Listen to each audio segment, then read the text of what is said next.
कहानी की शुरुआत होती है और हम एक आदमी को देखते हैं जो एक लड़की को रोड पर घसीटते हुए कहीं ले जा रहा है। इसके बाद कहानी पास्ट में जाती है और हम 3 दोस्तों रॉकी, एलेक्स और मनी को देखते हैं। तीनों छोटे मोटे चोर हैं और अभी ये सभी एक घर को लूटने आए हैं। यहाँ एलेक्स बड़ी आसानी से लॉक खोलकर घर के अंदर आ जाता है और सिक्योरिटी अलार्म को बंद कर देता है। इसके बाद ये सभी एक एक कर घर की सभी कीमती चीजों को चुराने लगते हैं। मणि मस्ती करते हुए वहीं फ्लोर पर पेशाब कर देता है। इसके बाद ये सभी घर से बाहर निकलते हुए घर की खिड़की को तोड़ देते हैं ताकि पुलिस को पता चल जाए कि इस घर में चोरी हुई है। असल में एलेक्स के पिता एक सिक्योरिटी एजेंसी चलाते हैं और एलेक्स उनके ड्रॉर से ही चाबियों को चुराया करता है और बड़ी सफाई से गेट खोलकर घर का सारा सामान लूट लेता है। एलेक्स सबसे पहले अपने पिता के ऑफिस जाता है और उनका ड्रॉर खोलकर उस चाबी को वहीं पर रख देता है जहां उसके पिता रखा करते थे। मनी उस लूटे सामान को बेचने आता है, लेकिन इसके लिए उसे बहुत कम पैसे मिलते हैं। इस पर वो डीलर पर भड़क जाता है कि ये सारी चीजें काफी महंगी हैं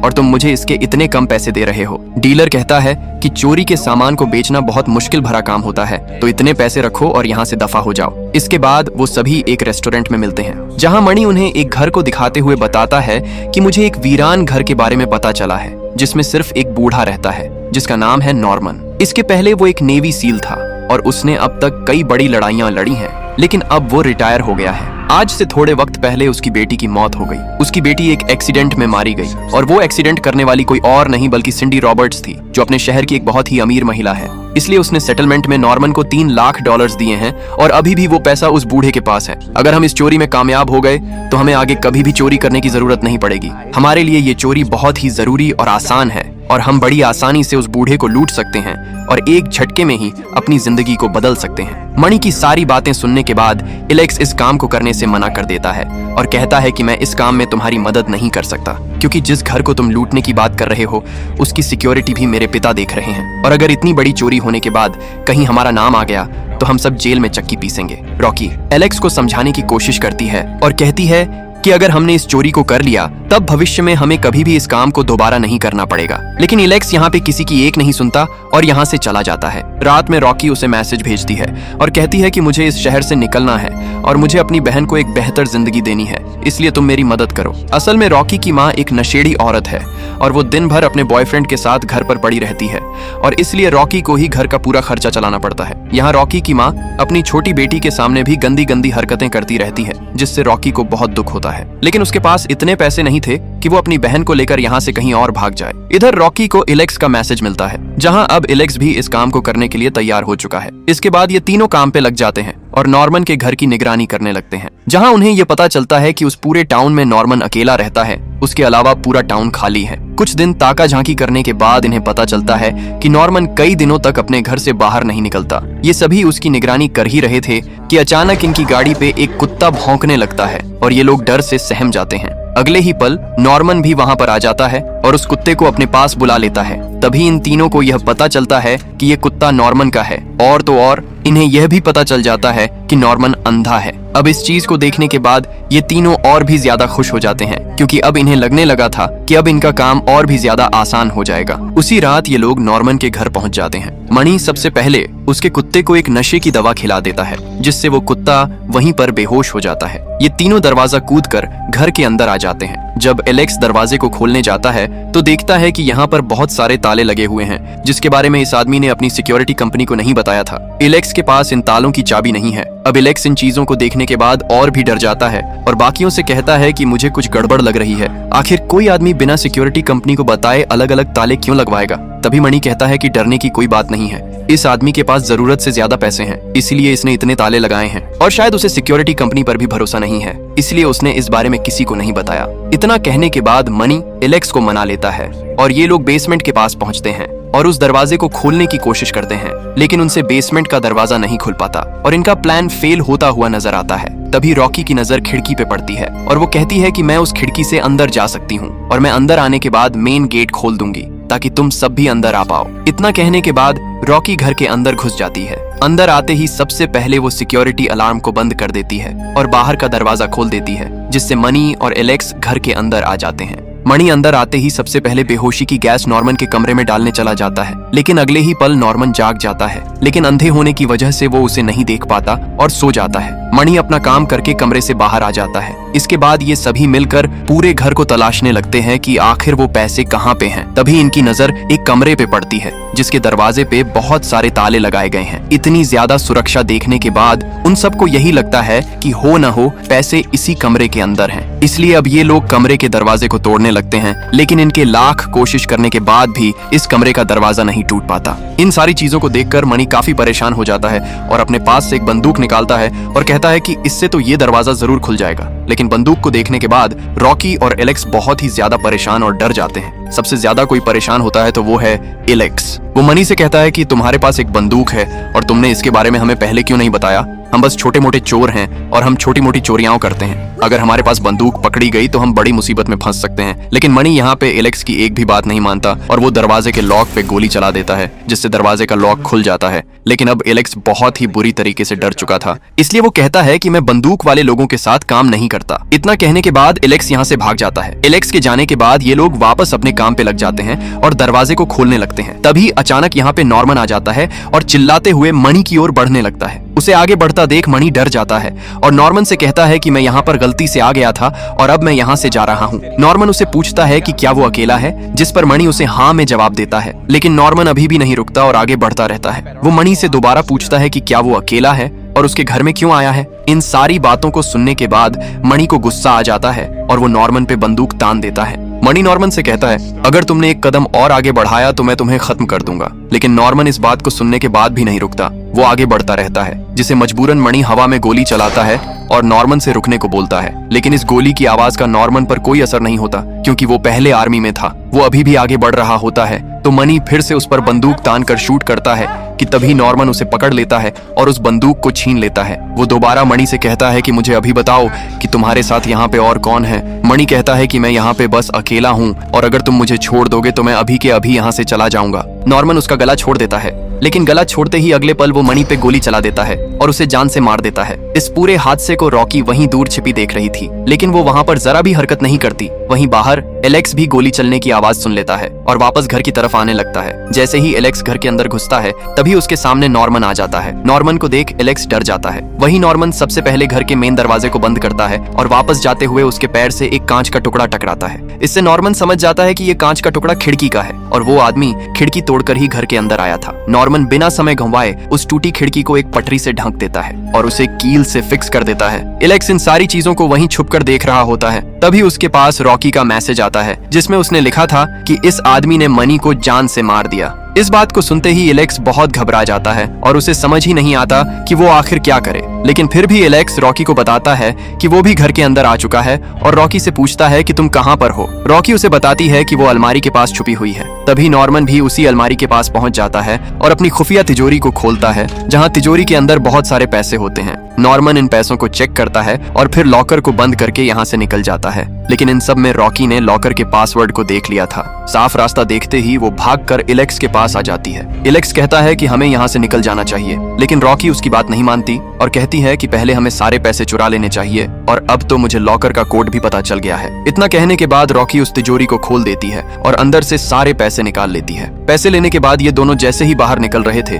कि तभी वहाँ फिर से नॉर्मन आ जाता है और वो मणि की लाश को यहाँ से ले जाने लगता है ताकि वो इसे ठिकाने लगा दे। लेकिन तभी उससे एलेक्स के पैरों की आवाज आती है और वो एलेक्स पर बंदूक तान देता है। लेकिन ये दोनों एकदम शांत हो जाते हैं। इसी बीच मणि का फोन बजने लगता है और नॉर्मन उस फोन पे गोली चला देता है। इसके बाद वो मणि की लाश को लेकर के यहाँ से जाने लगता है और ये दोनों अपनी जान बचाते हुए बेसमेंट के रास्ते नीचे चले जाते हैं। इधर नॉर्मन को दरवाजे के पास जूतों के 2 पेयर मिल जाते हैं, जिससे वो समझ जाता है कि हो न हो इस घर में कोई और भी गुस्सा हुआ है। इसीलिए नॉर्मन भागते हुए अपनी तिजोरी के पास पहुंचता है और जल्दी से उसे खोलकर अपने पैसे चेक करता है। लेकिन अब उसके सारे पैसे गायब हो चुके थे। इस बात से वो गुस्से से पागल हो जाता है और उस दूसरे आदमी को ढूंढने लगता है। इधर एलेक्स और रॉकी जब बेसमेंट के जरिए बाहर निकल ही रहे थे कि तभी वो एक लड़की को देखते हैं जिसे नॉर्मन ने कैदी बनाकर रखा था। उस लड़की के हाथ पैर जंजीर से बंधे थे और उसके मुंह पर टेप भी लगा था। ये दोनों उसे देखकर बहुत हैरान हो जाते हैं और रॉकी उसकी मदद करने आगे बढ़ती है, लेकिन एलेक्स उसे रोककर यहाँ से भागने को बोलता है।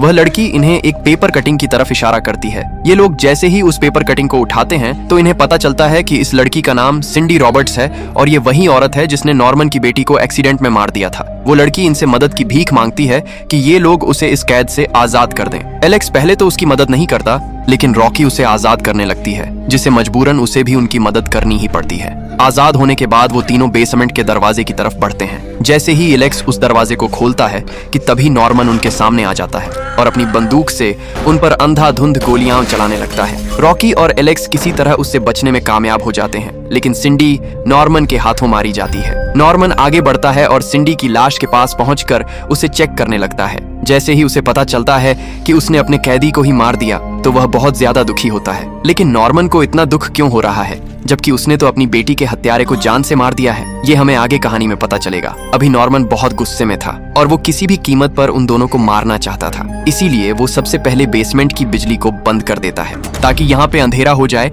और उन दोनों को कुछ भी न दिखे। वहीं नॉर्मन को इन चीजों से कोई फर्क नहीं पड़ता, चाहे यहाँ पे अंधेरा हो या फिर रोशनी, क्योंकि वो अंधा है। लेकिन रोशनी जाने के बाद एलेक्स और रॉकी बहुत ही ज्यादा परेशान हो गए थे और उसी अंधेरे में वो दोनों एक दूसरे से अलग हो जाते हैं। उन्हें कुछ भी नहीं दिख रहा था कि वो आखिर कहाँ जाए। इसी बीच रॉकी नॉर्मन के पास पहुंच जाती है और उसे छूने ही वाली होती है कि तभी एलेक्स रॉकी का नाम चिल्लाता है। इससे नॉर्मन एलेक्स पे गोलियां चलाने लगता है और उसकी तरफ भागता हुआ उसकी गर्दन पकड़ लेता है और एलेक्स को शूट करने की कोशिश करता है, लेकिन बदकिस्मती से बंदूक में गोलियां खत्म हो चुकी थीं, जिससे एलेक्स की जान बच जाती है। एलेक्स भागते हुए उस पर एक अलमारी गिरा देता है, जिससे नॉर्मन उसके नीचे दब जाता है। वहीं भागते हुए एलेक्स को रोशनी नजर आती है और वो समझ जाता है कि यही ऊपर से भागने का रास्ता है। इसलिए वो रॉकी को भी अपने पास बुलाता है और ये दोनों बेसमेंट से बाहर आ जाते हैं। ऊपर आने के बाद उन्हें दरवाजे की चाबी भी मिल जाती है, लेकिन जैसे ही ये लोग दरवाजे के पास पहुंचकर दरवाजा खोलने की कोशिश करते हैं कि तभी वहां नॉर्मन का पालतू कुत्ता आ जाता है और तेजी से इनकी तरफ हमला करने आगे बढ़ता है। लेकिन सही समय पर भागते हुए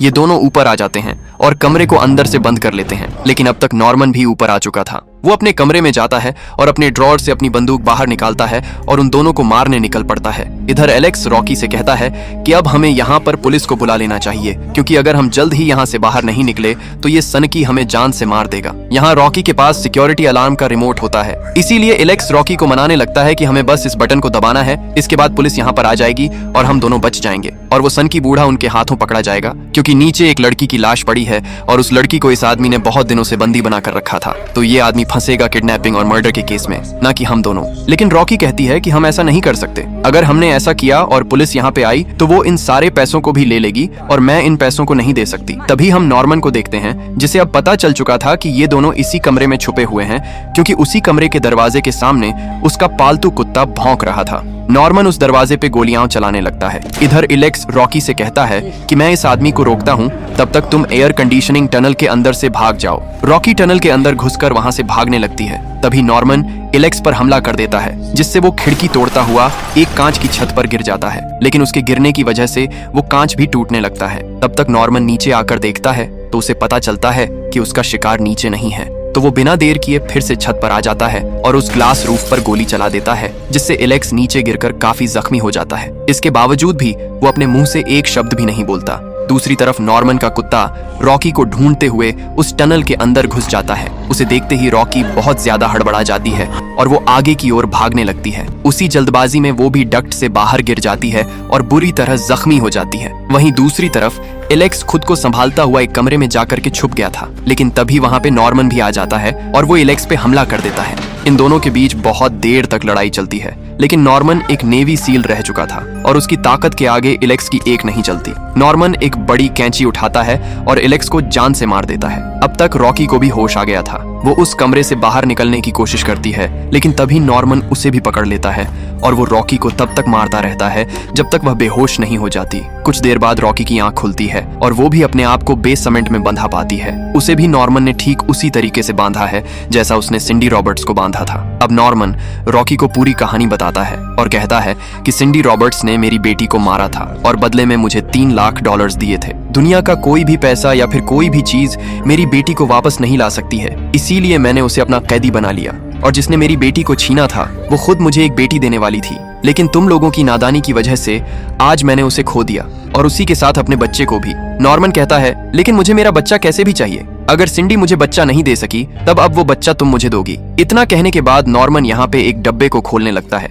और कहता है कि मैं तुम्हारे साथ कुछ गलत काम नहीं करूंगा और न ही मैंने सिंडी के साथ कोई जबरदस्ती की थी और न ही मैंने उसका फायदा उठाया था। वो जैसे ही मेरे बच्चे को जन्म देती मैं उसे आजाद कर देता, लेकिन तुम्हारी वजह से अब मुझे और कुछ दिन इंतजार करना पड़ेगा। अब मैं तुम्हारे साथ भी वैसा ही करूंगा। इसके बाद हम नॉर्मन के हाथ में एक ट्यूब देखते हैं और उस ट्यूब के अंदर नॉर्मन ने अपने स्पर्म को भर रखा था। वो धीरे धीरे रॉकी के करीब जाता है और उसे ऊपर की तरफ उठाकर उसके पैंट को एक कैंची से फाड़ देता है। रॉकी अपने साथ ऐसा होता देख बहुत चीखती है, चिल्लाती है, लेकिन उस वीरान टाउन के इस बेसमेंट में उसकी आवाज सुनने वाला कोई नहीं था। यहाँ नॉर्मन अपने स्पर्म को रॉकी में इंजेक्ट करने ही वाला था कि तभी एक जोर की आवाज आती है और नॉर्मन जमीन पर गिर जाता है। ये एलेक्स था जो अभी भी जिंदा था और उसने ही नॉर्मन पर हमला करके उसे अधमरा कर दिया था। इसके बाद वो रॉकी को आजाद करता है। रॉकी आजाद होते ही नॉर्मन पर टूट पड़ती है और उसे बहुत बुरी तरह मारती है। इसके बाद वो दोनों नॉर्मन को उन्हीं जंजीरों में कैद कर देते हैं और वहां से भागने लगते हैं। दोनों को लग रहा था कि शायद अब उनकी जान बच जाएगी,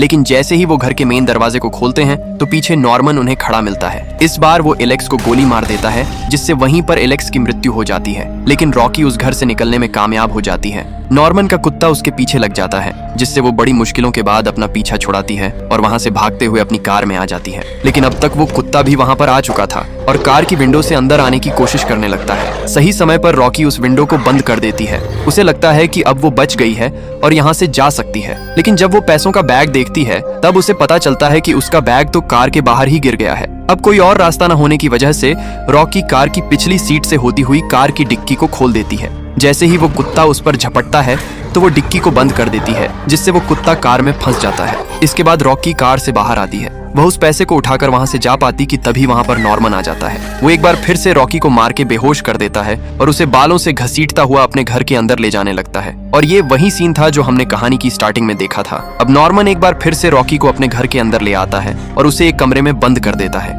इसके बाद वो सिंडी की लाश को एक कंटेनर में डालकर उसमें सीमेंट भर देता है और इसे जमीन के अंदर गाड़कर उसे टाइल से ढक देता है ताकि किसी को सिंडी की लाश कभी मिले ही नहीं। इधर रॉकी घर के अलार्म को एक्टिव कर देती है, जिससे नॉर्मन को कुछ भी समझ नहीं आता। इसी मौके का फायदा उठाकर रॉकी उस पर टूट पड़ती है और उसे मारते मारते बेसमेंट में गिरा देती है। रॉकी को पता था कि कुछ ही देर में यहाँ पे पुलिस वाले आने वाले हैं, इसलिए वो बिना समय गंवाए सारे पैसे लेकर यहाँ से भाग जाती है। इसके बाद हम उसे एक स्टेशन की कैंटीन में देखते हैं, जहाँ वो अपनी छोटी बहन के साथ कैलिफोर्निया जाने वाली है। वहीं वो टीवी में देखती है कि नॉर्मन अभी भी जिंदा है और उसके घर से 2 लाशें मिली हैं। नॉर्मन ने कहा है कि वो दोनों चोर थे जो उसके घर पे चोरी करने आए थे, इसलिए नॉर्मन पर कोई भी केस नहीं बना। वहीं नॉर्मन एक नेवी सील भी था, तो उसकी ज्यादा जांच नहीं हुई। नॉर्मन ने पुलिस को रॉकी और अपने $3 लाख के बारे में भी नहीं बताया था, क्योंकि वो नहीं चाहता था कि पुलिस वाले उसे पकड़ें, बल्कि ठीक होने के बाद वो खुद उसे पकड़ेगा। अब इस न्यूज को देखकर रॉकी बहुत डर जाती है और अपनी बहन को लेकर कैलिफोर्निया के लिए निकल पड़ती है।